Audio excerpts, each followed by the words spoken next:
Hello friends, welcome to you fitter techno channel. तो friends, आज की इस वीडियो में हम लोग BHEL यानी भारत हैवी इलेक्ट्रिकल लिमिटेड के आर्टिजन ग्रेड 4 के क्वेश्चन पेपर को डिस्कस करने वाले हैं। अगर ट्रेड की बात करें तो यह फिटर ट्रेड का क्वेश्चन पेपर है। वहीं पर एग्ज़ाम डेट की बात करें तो ये जो है 12 जनवरी 2026 का क्वेश्चन पेपर है, यानी लेटेस्ट क्वेश्चन पेपर है। अब कई सारे स्टूडेंट बोलेंगे कि ये BHEL के लिए इम्पोर्टेंट है, तो ऐसा नहीं है दोस्तों। देखिए, ये सब के लिए इम्पोर्टेंट है। फिटर टर्नर मशीनिस्ट ट्रेड में किसी भी डिपार्टमेंट की आप तैयारी कर रहे हैं तो सभी डिपार्टमेंट के लिए इम्पोर्टेंट है। उसका रीज़न है कि देखिए, आपका जो ट्रेड थ्योरी है, क्या ट्रेड थ्योरी है, वह उसका सिलेबस लिमिटेड है और वहीं से क्वेश्चन हर एग्जाम में बनना है। ऐसा नहीं है कि आपका सिलेबस कोई अलग है, BHEL का अलग है, इसरो का अलग है, NCL का अलग है। सिलेबस तो सबका सेम है। तो वहीं से जब क्वेश्चन उठाए जा रहे हैं तो वहीं से क्वेश्चन उठेंगे तो वो सबके लिए इम्पोर्टेंट है। जैसे ये इसमें जो डिस्कस करेंगे वो टेक्निकल क्वेश्चन है, तो टेक्निकल क्वेश्चन तो हर एग्जाम में पूछे जाएंगे। तो ये क्वेश्चन जो है सबके लिए इम्पोर्टेंट है। तो सभी छात्र जो हैं इस वीडियो को केयरफुल तरीके से देखें, सबके लिए इम्पोर्टेंट है। जितना ये जो है BHEL के लिए इम्पोर्टेंट है। ठीक है, तो चलिए वीडियो को स्टार्ट करते हैं। उससे पहले चैनल में नए हैं और चैनल को सब्सक्राइब नहीं किए हैं तो सब्सक्राइब जरूर कर लीजिए। और हमारा व्हाट्सएप ग्रुप का लिंक डिस्क्रिप्शन बॉक्स में दिया है, तो वहाँ से उसको भी ज्वाइन कर लीजिएगा।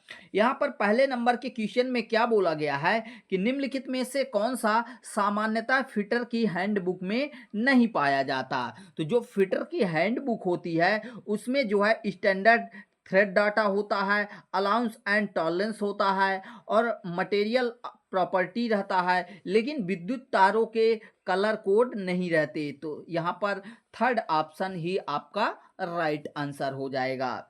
यहाँ पर देखिए, थ्योरी का क्वेश्चन डिस्कस करेंगे, साथ ही आपके जो इंजीनियरिंग ड्राइंग के हैं उनको भी इसी वीडियो में डिस्कस करेंगे।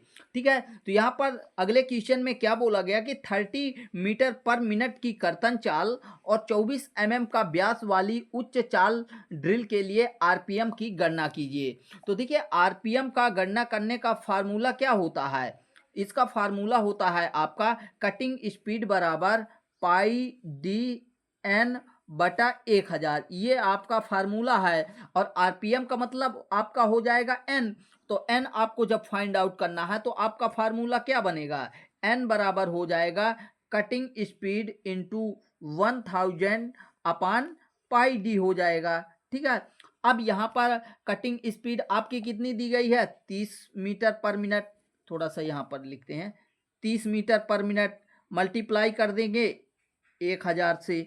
ठीक है, फिर πd रख देंगे तो पाई का मान 22/7 होता है, तो 22 यहाँ आ जाएगा और 7 जो है ऊपर चला जाएगा।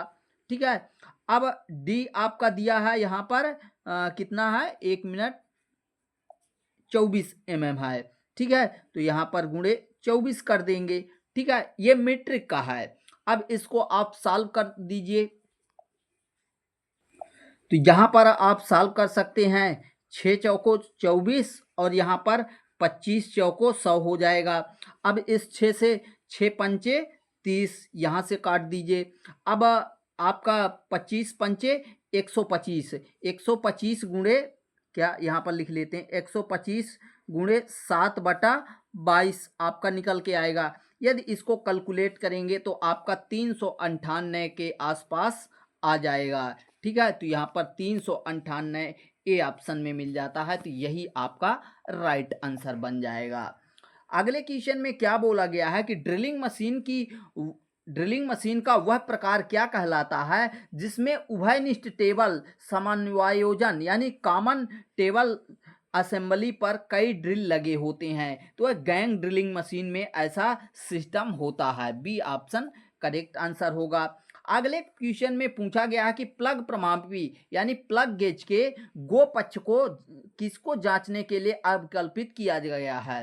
तो देखिए, प्लग गेज जो आपका होता है, देखिए आपके लिमिट गेज में आपका एक प्लग गेज होता है, एक रिंग गेज होता है। तो प्लग गेज जो होता है यह किसके लिए यूज होता है, यह इंटरनल फीचर के लिए। वहीं पर रिंग गेज जो होता है यह आपका एक्सटर्नल फीचर के लिए यूज होता है। ठीक है, ये तो आपको क्लियर है।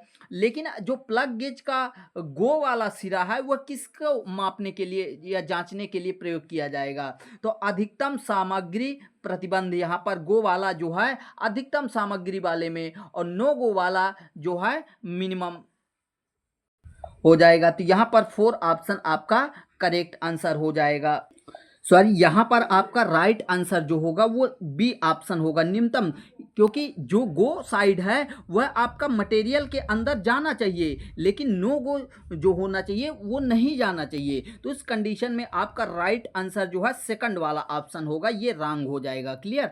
अगले क्वेश्चन में देखते हैं क्या पूछा गया कि रीमिंग में यानी अधिछिद्रण रीमिंग में फीड दर सामान्यता होता है। तो फीड दर जो है ड्रिलिंग फीड से अधिक रखा जाता है, सी ऑप्शन करेक्ट आंसर हो जाएगा।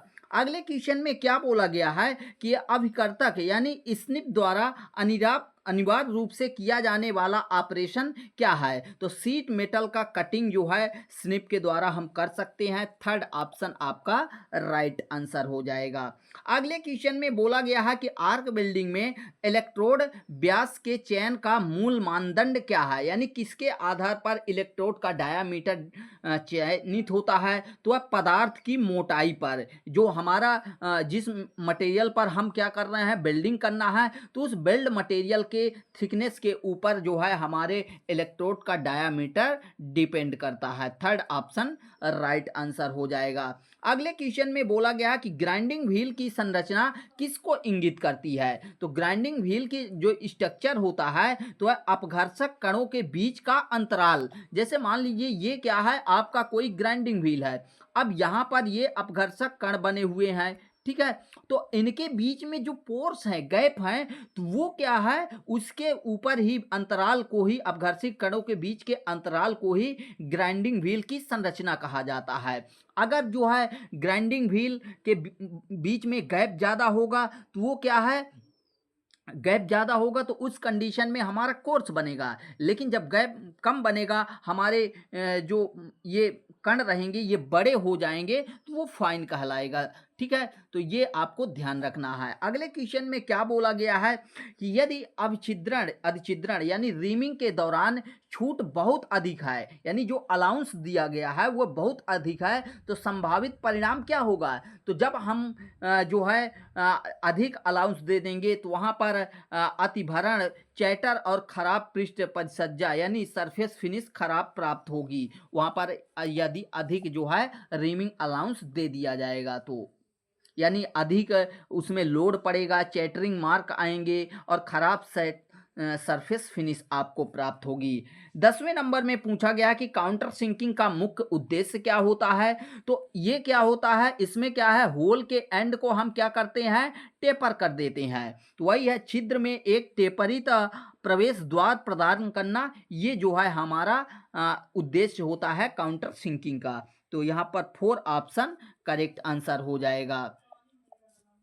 अगले क्वेश्चन में क्या बोला गया है कि गो वलय प्रमापी का उपयोग किसको जांचने के लिए किया जाता है? तो यहाँ पर ये नहीं बताया गया कि आपका गो सिरा तो है, लेकिन किसके लिए है। यदि अगर प्लग गेज के लिए है तो वो अलग बनेगा, रिंग गेज के लिए है तो अलग बनेगा। तो यहाँ पर ये नहीं बताया गया कि कौन से गो वलय प्रमापी का उपयोग किसका उपयोग किया जाना चाहिए। तो शाफ्ट के केवल अधिकतम व्यास, अगर ये रिंग गेज है, क्या रिंग गेज है, तो उस कंडीशन में जो आपका गो रहेगा वह शाफ्ट का अधिकतम, बी ऑप्शन करेक्ट होगा। अगले क्वेश्चन में क्या बोला गया है कि नॉर्मलाइजिंग सामान्यता किसमें किया जाता है? तो नॉर्मलाइजिंग जो हीट ट्रीटमेंट की प्रोसेस होती हैं तो ये लौह मटेरियल यानी लौह धातु पर किया जाता है, फेरस मेटल पर। एनिलन के दौरान यानी एनलिंग के दौरान जो सॉकिंग टाइम है वह कितना रखा जाता है? तो इस्पात की मोटाई के प्रति 10 mm के लिए 5 मिनट रखा जाता है, यानी जो आपका स्टील होता है उसके मोटाई के आधार पर 10 मिलीमीटर की मोटाई वाले के लिए 5 मिनट टाइम रखा जाता है, और वो डिपेंड करता है आपकी जो स्टील है, मटेरियल है, वह कितनी मोटी है। अगले क्वेश्चन में पूछा गया कि प्लग गेज में गो गेज निम्नलिखित में से किसके संगत होता है? तो अब देखिए यहाँ पर क्वेश्चन आ गया और इसका राइट आंसर भी है कि छेद का निम्नतम सीमा बताता है गो गेज। और जो इससे पहले तीसरा या फिर चौथा पूछा गया था उसको मैं आप लोगों को दिखा भी देता हूं। ये है चौथे नंबर में पूछा गया था कि प्लग गेज के गो पक्ष को किसको जांचने के लिए, तो न्यूनतम की बात कहे थे यहाँ पर हम। तो यहाँ पर आपका न्यूनतम ये वाला ऑप्शन राइट आंसर करवाए थे। तो उस कंडीशन में यहाँ पर न्यूनतम 14 नंबर में एकदम सही दिया गया है। तो यहाँ पर 14 नंबर में था शायद, 1 मिनट छोटा कर देते हैं, हाँ। तो यहाँ पर जो है छेद का निम्नतम सीमा बताता है। 4 ऑप्शन आपका राइट आंसर होगा। अगले क्वेश्चन में क्या बोला गया है कि अन्वायोजन यानी फिटिंग कार्य में सेंटर पंच का मुख्य कार्य क्या होता है। तो ये ड्रिलिंग प्रचालनों से पहले एक छिद्र के केंद्र को चिन्हित करने के लिए यानी ड्रिलिंग के लोकेशन के लिए, यहाँ पर फर्स्ट ऑप्शन राइट आंसर हो जाएगा। अगले क्वेश्चन में यहाँ पर न्यूमेरिकल आपका क्वेश्चन दिया गया है कि यदि काटी जाने वाली चूड़ी का दीर्घ व्यास यानी मेजर डायामीटर 10 मिलीमीटर है और चूड़ी की गंभीरता कहा जाए तो 0.9 मिलीमीटर है, तो मीट्रिक चूड़ी के उपयुक्त टाइट ड्रिल साइज का, यहाँ पर पिच की बात की गई है तो 0.9 है, तो क्या होगा। तो इस कंडीशन में आपका फार्मूला होता है टैप ड्रिल साइज बराबर होता है हमारा टैप साइज माइनस, या इसको मेजर डायामीटर भी बोलते हैं थ्रेड के केस में, तो -2 इंटू पिच होता है। तो पिच में यहाँ पर डेप्थ आप थ्रेड भी कर देते हैं, तो वहाँ पर आप माइनस करेंगे तो उस हिसाब से आपका 8.2 मिलीमीटर निकल के आएगा। अगले क्वेश्चन में क्या बोला गया है कि रेडियल ड्रिलिंग मशीन के संदर्भ में निम्नलिखित में से कौन सा कथन गलत है। तो देखिए ये अच्छी ड्रिलिंग मशीन के संवेदी ड्रिलिंग मशीन के नाम से भी जाना जाता है, तो ऐसा नहीं है। बाकी जो आपका अच्छी ड्रिलिंग मशीन का उपयोग एक कार्य स्थान में कई छिद्रों को ड्रिल करने के लिए किया जाता है, तो ये हम रेडियल से कर सकते हैं। मशीन का उपयोग बड़े व्यास वाले छिद्रों को ड्रिल करने के लिए किया जाता है, तो एग्जैक्ट है। मशीन का उपयोग भारी और बड़े कार्य वस्तुओं के लिए किया जाता है, तो इसके लिए भी कर सकते हैं, लेकिन फर्स्ट ऑप्शन आपका जो है नहीं है। अगले क्वेश्चन में क्या बोला गया है कि निम्नलिखित में से कौन सा कोण लिप के बाहरी कोने पर परिध के स्पर्श रेखी समतल में प्रक्षेपण द्वारा मापा जाता है, तो वो जो है रिलीफ एंगल आपका राइट आंसर हो जाएगा। यहाँ पर एंगल से भी क्वेश्चन बनते हैं। कॉपर सल्फेट विलयन को सावधानी से हैंडल करना चाहिए, क्योंकि यह जो है जहरीला होता है, विषाक्त होता है। 4 ऑप्शन करेक्ट आंसर हो जाएगा। नेक्स्ट पूछा गया है कि निम्नलिखित में से किस पदार्थ को ऊष्मा उपचार द्वारा कठोरीकृत किया जा सकता है। तो ऊष्मा उपचार के द्वारा हम हाई कार्बन स्टील, क्योंकि जिसमें कार्बन रहेगा तो उसी को तो हीट ट्रीटमेंट कर सकते हैं, तो बी ऑप्शन आपका करेक्ट आंसर हो जाएगा। अगले क्वेश्चन में पूछा है निम्नलिखित में से किस पृष्ठ कठोरण विधि में मज्जसीनता यानी क्वेंचिंग की आवश्यकता नहीं होती। तो जो हमारी नाइट्राइडिंग प्रोसेस होती है, क्योंकि इसमें हम सरफेस हार्डनिंग करते हैं, उसके बाहरी सरफेस को हार्ड करते हैं, अंदर वाले भाग को जो है हार्ड नहीं करते हैं, तो नाइट्राइडिंग आपका राइट आंसर हो जाएगा। इसमें क्या है, अमोनिया गैस इंट्रोड्यूस की जाती है। अगले क्वेश्चन में पूछा गया कि निम्नलिखित में से किस मार्किंग मीडिया का उपयोग कार्यशालाओं में किया जाता है। तो व्हाइट वॉश का उपयोग जनरली किया जाता है, सामान्यतः फिनिश की गई सरफेस पर हम इसका उपयोग नहीं करते हैं। अगले क्वेश्चन में पूछा गया कि फिटिंग कार्य में स्क्राइबर के बिंदु को तीक्ष्ण करने के लिए यानी तीखा करने के लिए किस उपकरण का उपयोग किया जाता है। तो स्क्राइबर के पॉइंट को जो है तीखा करने के लिए हम ऑयल स्टोन का प्रयोग कर सकते हैं। 4 ऑप्शन आपका राइट आंसर हो जाएगा। अगले क्वेश्चन में पूछा गया है कि स्नैप गेज की मुख्य विशेषता क्या है। तो यह उत्पादन में त्वरित निरीक्षण की सावधानी देता है, यानी प्रोडक्शन में जो है शीघ्रता से निरीक्षण की सुविधा देता है, क्योंकि ये जाप के अनुरूप ही बनाया जाता है, तो 4 ऑप्शन करेक्ट आंसर हो जाएगा। अगले क्वेश्चन में क्या बोला गया है कि रेल जैसी मोटी छड़ों को जोड़ने के लिए उपयोग की जाने वाली वेल्डिंग प्रक्रिया को क्या कहते हैं? तो उसे जो है थर्माइट वेल्डिंग कहा जाता है। ए ऑप्शन करेक्ट आंसर, या थर्मिट वेल्डिंग जिसको बोलते हैं वही आपका राइट आंसर हो जाएगा। अगले में बोला गया है कि किस आकृति की स्लिप गेज का उपयोग सर्वाधिक किया जाता है? तो जो आयताकार शेप में स्लिप गेज होती है इसका उपयोग सबसे ज़्यादा किया जाता है, क्योंकि इसको सेट करना आसान होता है। अगले क्वेश्चन में बोला गया है कि आर्ट लेग कैलीपर का अन्य नाम निम्नलिखित में से क्या नहीं है? ध्यान रखिएगा कौन सा अन्य नेम नहीं है। तो इसको जो है लेग कैलीपर या पॉइंट कैलीपर भी बोलते हैं, जेनी कैलीपर भी बोलते हैं और हर्माफ्रोडाइट कैलीपर भी बोलते हैं, लेकिन स्प्रिंग जॉइंट कैलीपर ये जो है आर्ट लेग कैलीपर का दूसरा नाम नहीं है, इसलिए यही ऑप्शन आपका डी ऑप्शन जो है राइट आंसर हो जाएगा। अगले क्वेश्चन में क्या बोला गया है यहाँ पर कि मशीनरी की अधिष्ठापन, थोड़ा हिंदी में है तो डिफ़िकल्ट होगा इंग्लिश में समझना। मशीनरी की अधिष्ठापन के दौरान पत्री यानी सिम्स का उपयोग करने का उद्देश्य क्या होता है? तो वह असमान अंतरालों को भरने और उचित स्तरण सुनिश्चित करने के लिए जो है किया जाता है, इसका उद्देश्य होता है। तो थर्ड ऑप्शन आपका राइट आंसर हो जाएगा। अगले क्वेश्चन में बोला गया है कि जो आपका संवेदक प्रमापी है फीलर गेज, इसका उपयोग किसके लिए? तो यह जो है अवकाश यानी क्लियरेंस को मापने के लिए प्रयोग किया जाता है। आपका फर्स्ट ऑप्शन ही करेक्ट आंसर हो जाएगा। बाकी इससे depth, internal diameter, surface roughness ये सभी नहीं माप सकते हैं। अगले क्वेश्चन में क्या बोला गया है? हस्त अधिछिद्रक यानी हैंड रीमर का उपयोग मुख्य रूप से किसके लिए किया जाता है? तो हैंड रीमर का उपयोग ड्रिल किए गए छिद्र को मैन्युअली यानी अपने हिसाब से तरीके से अंतिम रूप देने के लिए। तो यहाँ पर थर्ड ऑप्शन राइट आंसर हो जाएगा।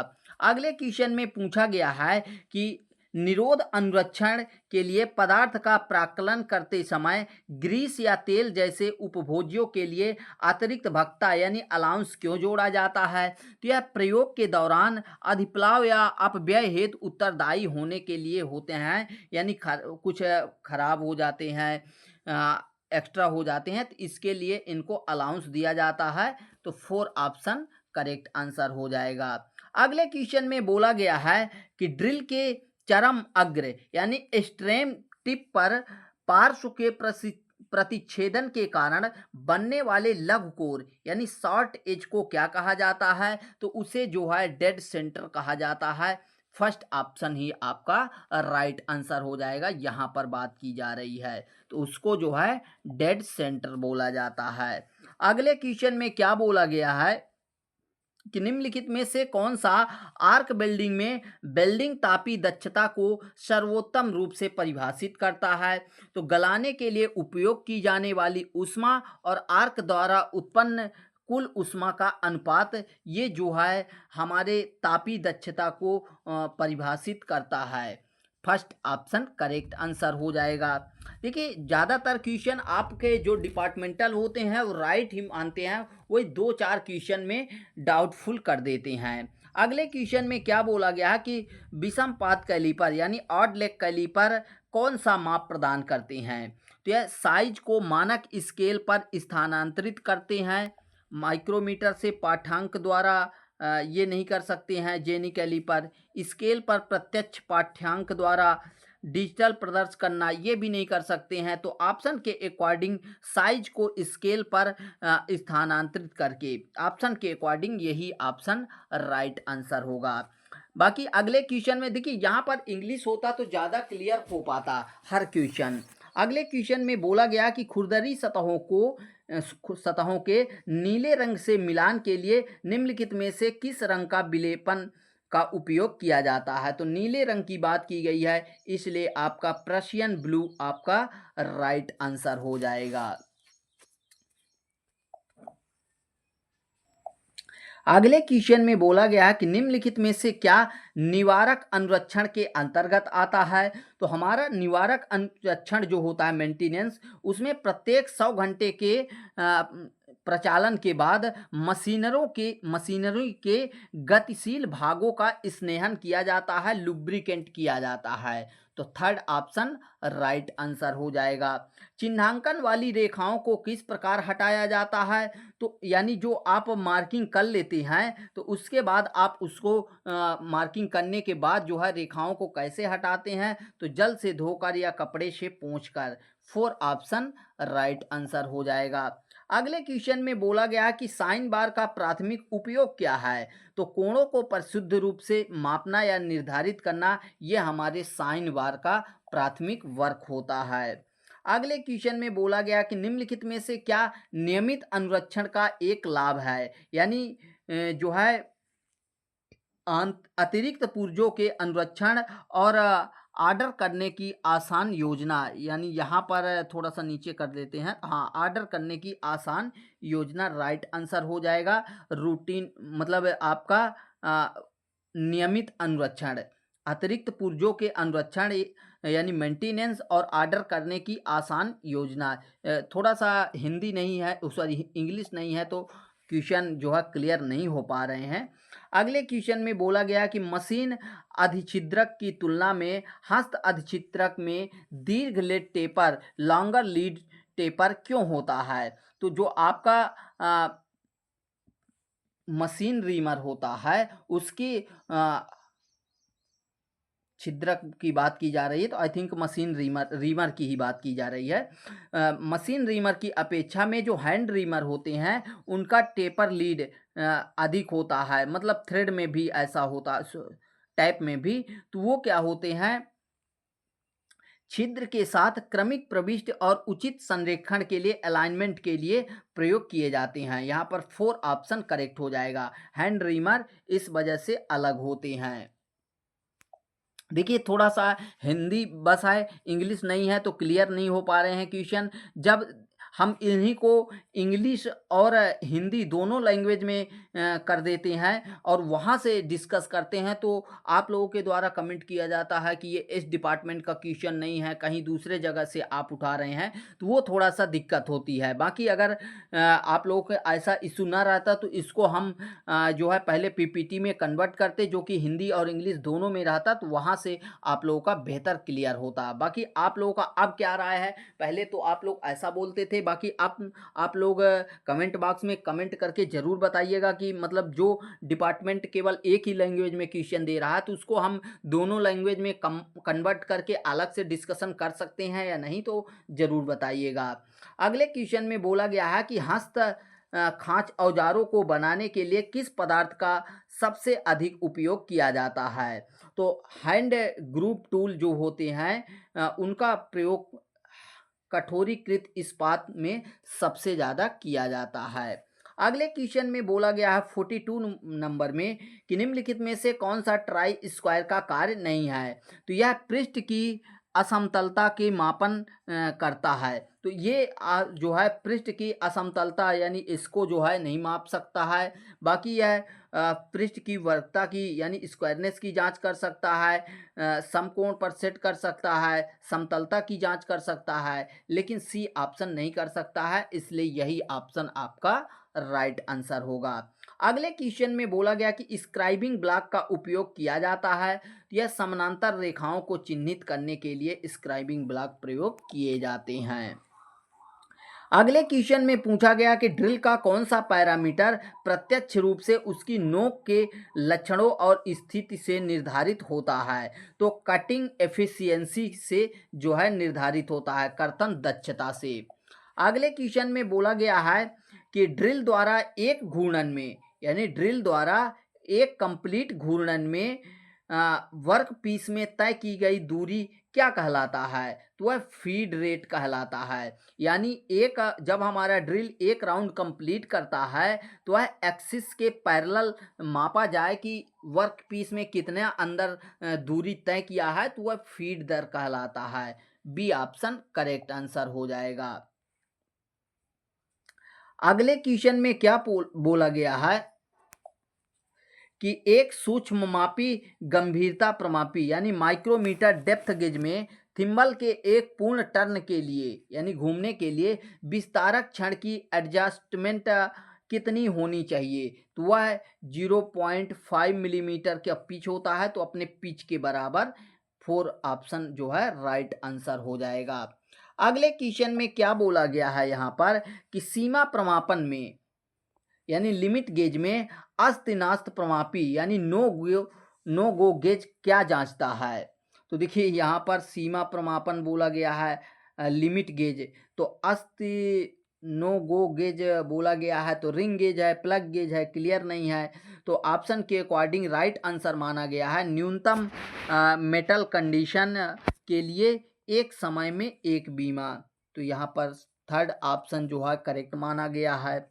अगले क्वेश्चन की बात करें तो निरोधी अनुरक्षण का मुख्य उद्देश्य क्या है? तो वह भंजन से पहले उपकरण को सुरक्षित करना यानी खराब होने से पहले ही सुरक्षित कर देना। निम्नलिखित में से कौन सी कठोरण तकनीक नहीं है? तो हमारा ज्वाला कठोरण, केस हार्डनिंग, फ्लेम हार्डनिंग इसको बोलते हैं, इसको जो है प्रेरण कठोरण, ये सभी आ जाएंगे, लेकिन एनिलन कठोरण का प्रक्रिया नहीं है। सी ऑप्शन करेक्ट आंसर होगा। अगले क्वेश्चन में बोला गया है, यहाँ पर अच्छा क्वेश्चन है कि ऑक्सी एसिटिलीन गैस वेल्डिंग के संबंध में सही कथन की पहचान कीजिए। अब कथन क्या क्या मिल जाते हैं कि oxy acetylene gas welding torch tip में ऑक्सीजन और एसिटिलीन के लिए अलग अलग छिद्र होते हैं। और सेकंड में मिल जाता है कि गैस वेल्डिंग में एसिटिलीन और ऑक्सीजन गैस का प्रयोग किया जाता है। और थर्ड ऑप्शन में है कि ऑक्सीजन और एसिटिलीन को भिन्न सिलेंडरों में अलग अलग रखा जाता है। तो यहाँ पर कथन 2 और कथन 3 दोनों सही है, लेकिन फर्स्ट ऑप्शन सही नहीं है। ठीक है, तो यहाँ पर आपका राइट आंसर कथन 2 और कथन 3 सही हो जाएंगे, क्योंकि एसिटिलीन और ऑक्सीजन दोनों का गैस का उपयोग किया जाता है ऑक्सी एसिटिलीन में, और ऑक्सीजन और एसिटिलीन को अलग अलग सिलेंडरों में भी रखा जाता है। ऑक्सीजन की बात करें तो इसके लिए जो है काले कलर का रखा जाता है आपका सिलेंडर का कलर कोड। वहीं पर बात करें एसिटिलीन की C2H2, तो इसके लिए आप लोगों का क्या रखा जाता है? मेहरून कलर का, मेहरून कलर का। तो ये ध्यान रखिएगा। अगले क्वेश्चन में क्या बोला गया है कि वह भाग कौन सा है जो डिजिटल वर्नियर कैलीपर में होता है लेकिन सिंपल वर्नियर कैलीपर में नहीं होता? तो शून्य सेटिंग वाला बटन जो है डिजिटल कैलीपर में एक अलग से दिया जाता है और डायल भी उसमें जुड़ा होता है। अगले क्वेश्चन में बोला गया कि निवारक अनुरक्षण में स्नेहन अनुसूचियों का पालन मुख्यतः निम्नलिखित में से किस प्रयोजन के लिए किया जाता है? तो ये मैनुअल के अनुसार निघर्षण को कम करना यानी घर्षण को कम करना और असेंबली की प्रचालन सुचारू रूप से जारी करना, ये हमारे रूटीन मेंटेनेंस का कार्य होता है। अगले क्वेश्चन में पूछा गया कि निरोधी अनुरक्षण में गैस किट की मात्रा का प्राकलन कैसे किया जाता है? तो मशीनरी में जोड़ों की संख्या और साइज के आधार पर किया जाता है। अगले क्वेश्चन में बोला गया है यहाँ पर कि ग्राइंडिंग व्हील में निम्नलिखित में से किस प्राकृतिक अपघर्षक का प्रयोग किया जाता है? तो एमरी, कोरंडम, ये सभी जो है हमारे प्राकृतिक एब्रेसिव के अंतर्गत आते हैं, तो यहाँ पर कोरंडम मिल जाता है। बाकी एल्युमिनियम ऑक्साइड, सिलिकॉन कार्बाइड, ये सभी आपके जो है आर्टिफिशियल के अंतर्गत आते हैं।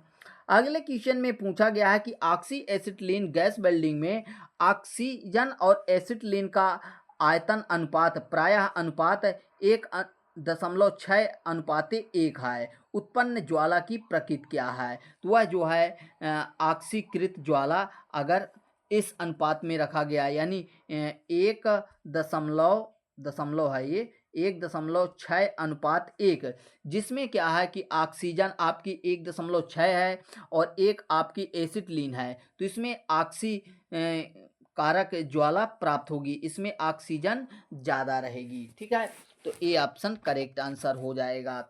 अगले क्वेश्चन में बोला गया है कि मशीन अधिछिद्रक यानी मशीन अधिछिद्रक हस्त अधिछिद्रकों की तुलना में कम अपसंरेखित होते हैं, यानी जो है कम अलाइनमेंट होते हैं। तो इसमें लघु टेपर लीड होता है और टूट आलम्ब सॉरी दृढ़ आलम्ब मजबूत आलम्ब होता है। ठीक है, तो थर्ड ऑप्शन आपका राइट आंसर हो जाएगा।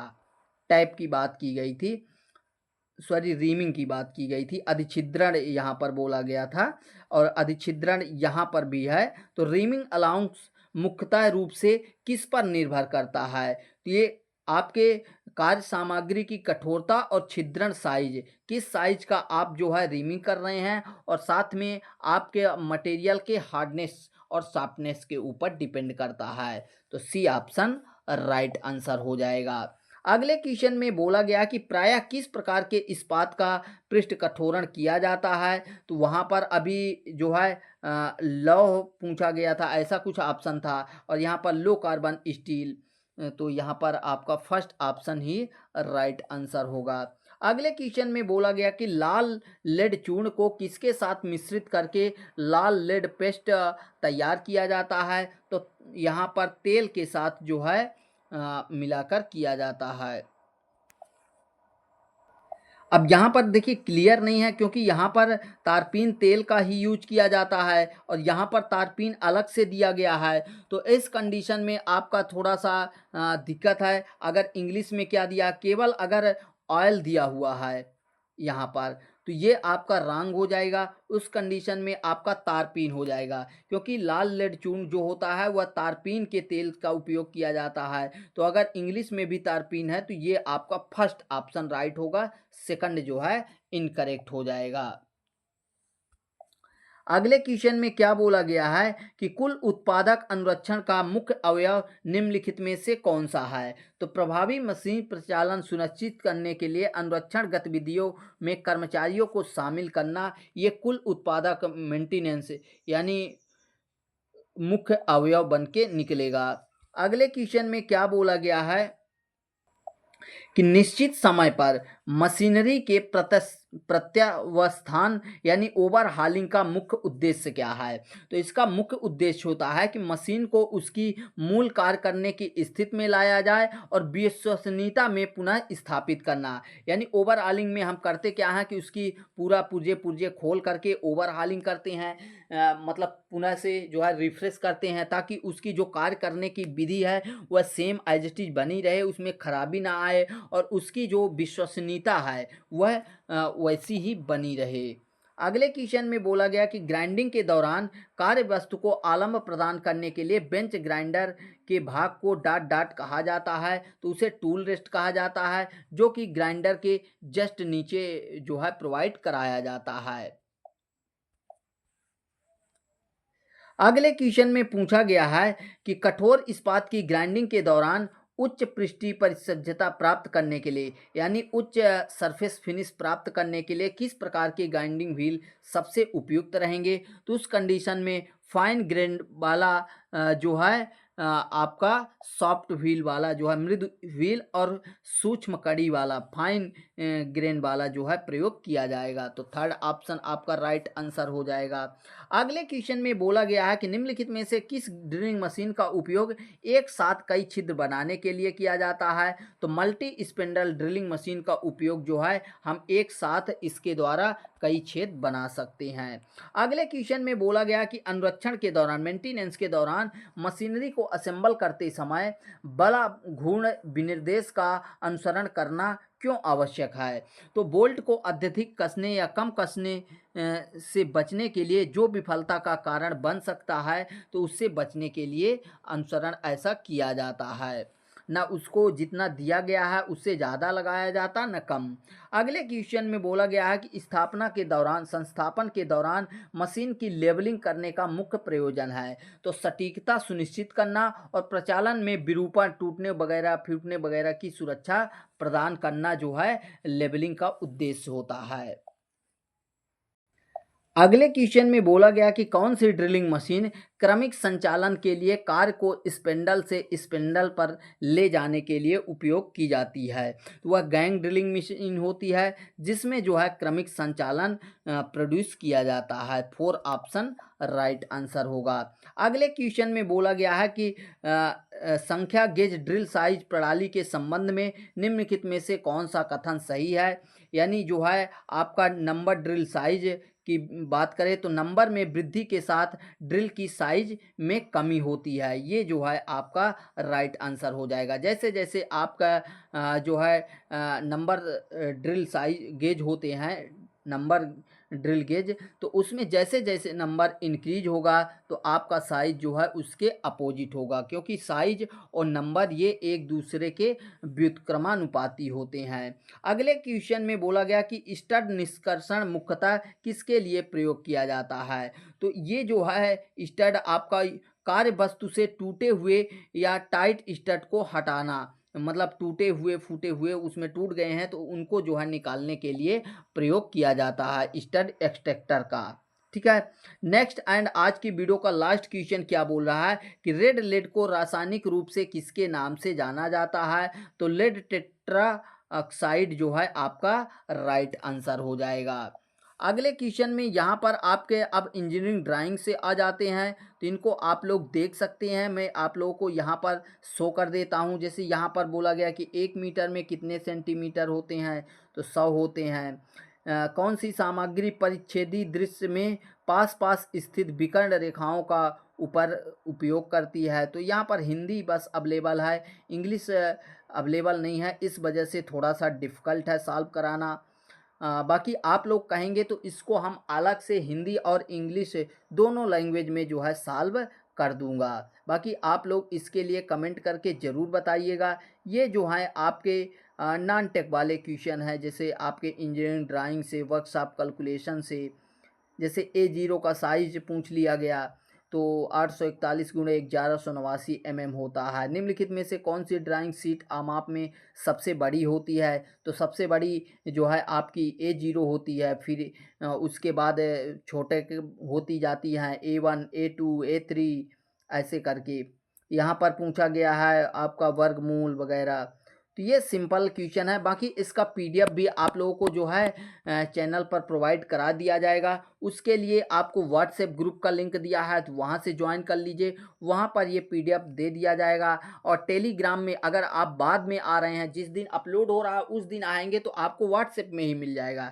लेकिन यदि आप ये वीडियो बाद में देख रहे हैं तो इसके लिए आप लोग टेलीग्राम चैनल को ज्वाइन करिए, वहाँ पर ऑलरेडी अपलोड रहेगा, तो वहाँ से डाउनलोड कर सकते हैं। तो दोस्तों यदि यहाँ तक आए हैं तो वीडियो आपको इन्फॉर्मेटिव लगा होगा तो चैनल को सब्सक्राइब कर लीजिए और वीडियो को एक लाइक ज़रूर कर दीजिए। मिलते हैं नेक्स्ट वीडियो में। Thanks for watching and bye bye.